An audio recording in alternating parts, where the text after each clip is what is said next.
In the last part of this week's lectures, we're going to talk about bacteriophages. Now, bacteriophages are just specialized viruses that infect only bacteria. The way that they look is almost like these little lunar space landers. Okay, this head region here is going to contain their genetic material. They're usually going to contain DNA as their genetic material, although if you remember, viruses can have a wide variety of genetic types of material. They have little regions here which will bind to the bacteria. They then sit down, inject their DNA, and the phage DNA can then be replicated. This phage DNA can also be stably integrated into the host genome. Or the host DNA can be degraded and everything in there is basically going to be filled with these phage particles. There's two main forms of of the virus life cycle. And the first is what we're going to call the lytic phage. And this is what happens when this host cell is lysed. And the viral material can be released from the cell. Another phase that we can get is the lysogenic stage. And at this point, this DNA is just going to be stably integrated into the host genome. And it is replicated every time that the host genome is replicated. You can determine the number of phages that you produce following infection of bacteria by using what we call a plaque assay. And all you do for this experiment is you start to perform serial dilutions of bacteria that are infected with your virus. You then pour them out onto agar plates, and you can literally count the number of clear spots.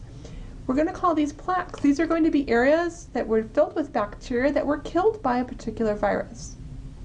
By figuring out your dilution factor, by counting how many of these plaques were formed, you can then determine the number of phages that you have in the original culture. So let's look here a little bit more closely. This is something that's very commonly used in many different types of molecular biology labs. I worked in a virology lab, and although we didn't work on a bacterial virus, we did work on one that infected eukaryotic cells. We performed a very similar experiment anytime we needed to quantify or count how many virus particles that we had. So the first thing you do is you dilute your initial, in this case you have just virus-infected bacteria. Okay, so this would be 100%. You can take 1 ml of this and put it into 9 ml of media, and you can effectively dilute this 1 to 10. You can then take 0.1 ml, or you can take 1 ml into 9. You can either take 1 ml into 9, or you can take 0.1 ml into 9.9 ml, and so on, and so on. As long as you track how much you're adding, and as long as you're doing either a 1 to 10 or a 1 to 100 dilution each step of the way, you should be fine. What you can then do is look to see how many times that you actually diluted this. So if you look here, this would be a 1 to 10 dilution, and that's in fact what we see here, 10-fold dilution, or 10 to the minus 1. When you're going from 0.1 ml into the next tube, this is basically like another 1 to 100 dilution. So you're going from to the minus 1, 10 to the minus 3, and then now you have a dilution factor of 10 to the minus 3. Again, when you take 0.1 ml, you're jumping 2 dilution factors, so 10 to the minus 3, 10 to the minus 5, a factor of 10 to the 3, 10 to the 5, and so on.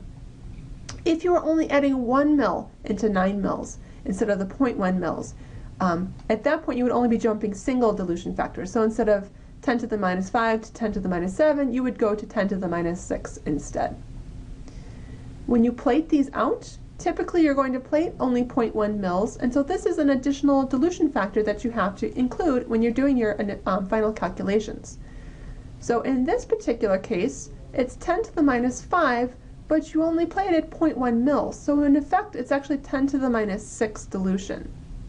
And so when you're calculating how many plaques form, you can literally count the number of clear spots on the lawn of bacteria. In this case, if you counted 23 plaques, you would be 2 times 10 to the 7th in your initial concentration. The reason for this is because you can get another dilution factor here, so you can change 23 to 2 to the 3rd. That would give you another number here. And then because you plated 0.1 ml instead of 1 ml, that would give you the second dilution factor there. And this is what the plates would actually look like. You can see these little cleared areas.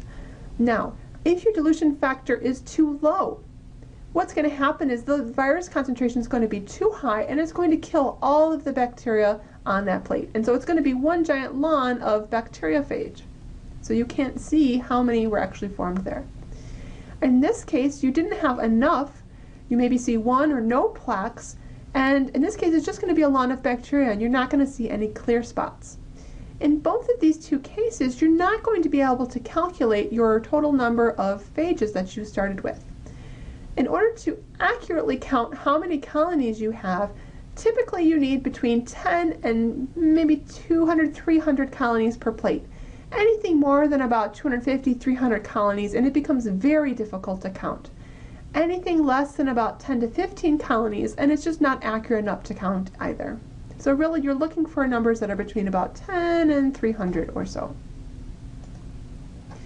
So bacteriophages themselves can undergo genetic recombination. When they are bringing in these genes into these bacteria, we're going to call this transduction.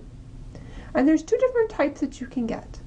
In generalized transduction, you have bacteria DNA instead of phage DNA that gets packaged into the phage particle and transferred to the new host. When you're doing these types of transduction, it results in a transfer of a very large number of bacterial genes. And you can basically fit everything that used to be phage DNA inside the cap of that capsid. You now have this bacterial DNA that got packaged instead.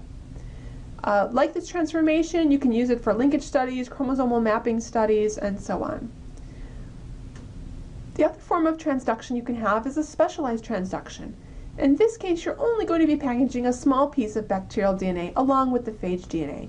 And in this case, you're only going to have transfer of just a few bacterial genes.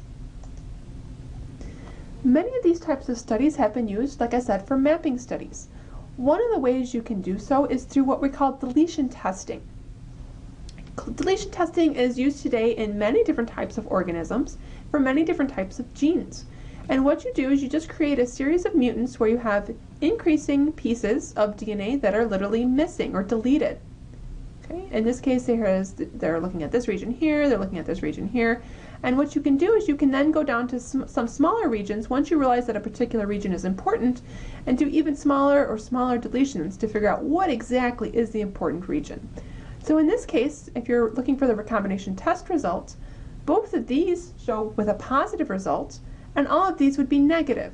So you know that whatever is important for this particular piece must be in this region right here. So you can divide this down and do even more specific deletion testing.